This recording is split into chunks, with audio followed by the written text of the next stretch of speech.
Greetings from paradise. This morning I was thinking about colonialism and racism and this devolution into tyranny that America's going through. And I was thinking about how it's so funny, even in my own personal family system, there's white supremacy and unconsciousness and, dysfunction. I think in all family systems there's dysfunction. And at the moment, I'm writing a memoir, and my memoir has a lot to do about my healing. And it's just a lifelong thing. I'm going to die having not able to getting all of this done.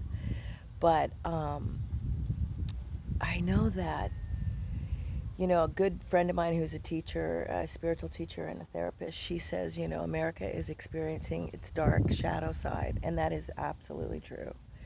And that we can't just point the finger outward to Trump and Musk and all these, soulless billionaires and creeps and child molesters. We have to actually take responsibility for allowing our neighbors and for allowing, even within our own systems, not taking care to staying on point. And well, I was watching the Ed Sullivan documentary, which I highly recommend. It's on Netflix. And I was thinking, we're so lucky. We've had great souls that the universe has loaned to the earth plane. And Ed Sullivan's one of them.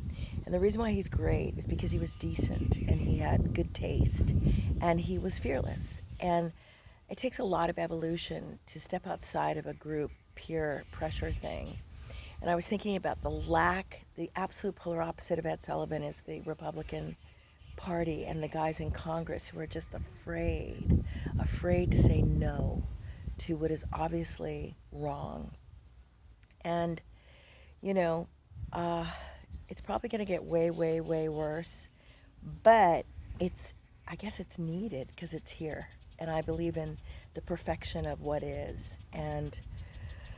But I also want to say that your suffering is my suffering is your suffering. So like in Gaza and the Sudan, South Sudan and the DRC and all the places around the planet where people are being murdered, raped, and pillaged and decimated, it's not like it doesn't impact us. It deeply impacts us.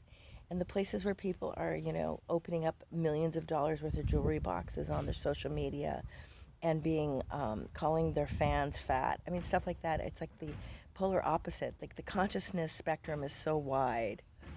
And I want to say this morning that I send to everybody who is struggling and who is scared, I want to send you a hug metaphorically. Not that I'm anybody, but I do know that people have lost their mind, and anybody who signs up to be a faceless ICE agent, there has to be something really wrong with you. And usually it's racial dysmorphia, because the actor who recently signed up to ICE is not white.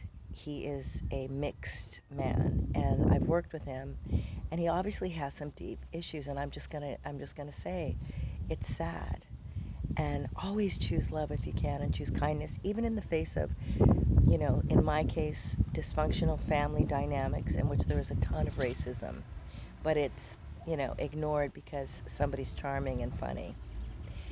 So we're all in this together. I hug you, I hold on to you, and I say we can get through this. It's going to work out. Have a good day.